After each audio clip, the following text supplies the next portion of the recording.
200 000. La Belgique pourrait accueillir jusqu'à 200 000 réfugiés en provenance d'Ukraine. Ce chiffre-là, personne ne l'avait vu venir et il va y falloir y réfléchir très sérieusement. 200 000 personnes pour un pays d'un peu plus de 11 millions d'habitants, ce n'est pas anodin. C'est le 6e de l'agglomération bruxelloise. C'est plus que le nombre d'habitants de communes comme la ville de Bruxelles, Schaerbeek ou Anderlecht. 200 000 personnes, c'est comme si on ajoutait en Belgique l'équivalent d'une grande ville comme Charleroi ou Liège et que cette croissance de population devait se digérer en quelques semaines seulement. Alors on comprend bien que le défi est aussi colossal qu'imprévu.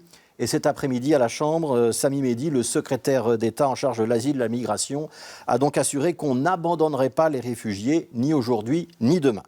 Une belle déclaration sur l'honneur qui va devoir être suivie des faits, parce que depuis quelques jours, l'accueil de ces réfugiés est plutôt chaotique. Les files devant l'ancien hôpital Bordet indiquent une infrastructure qui a été sous-dimensionnée et un office des étrangers qui est, pour l'instant, apparemment débordé.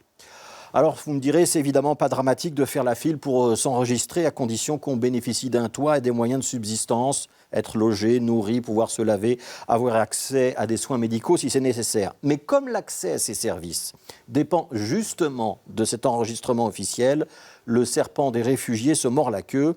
Il n'est pas indispensable de s'enregistrer et de faire la file maintenant tout de suite, mais pour beaucoup d'Ukrainiens, ça reste un passage obligé et relativement urgent.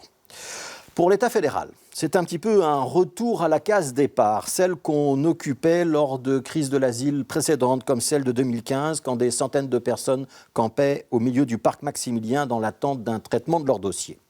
Ce matin, le gouvernement fédéral, les régions et les communautés se sont entendus et ont annoncé leur intention de mieux se répartir les tâches, une sorte de comité de concertation de la migration. Un second centre d'enregistrement ouvrira d'ailleurs bientôt ses portes au Ezel. Il en faudra sans doute d'autres en Flandre et en Wallonie. Alors l'étape suivante, ce sera celle du logement. Pour l'instant, il est majoritairement assuré par des citoyens qui hébergent à domicile.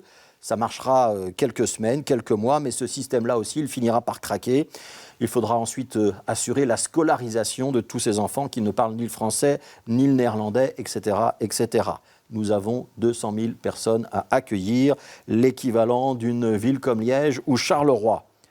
Parce que c'est la capitale, c'est à Bruxelles que la plupart de ces réfugiés arrivent et s'installent. Et il serait juste qu'à l'inverse de ce qui s'est passé lors de précédentes législatures, lorsqu'on parlait de migration, on ne considère pas au fédéral que cette fois-ci encore, c'est à la région bruxelloise de se débrouiller toute seule.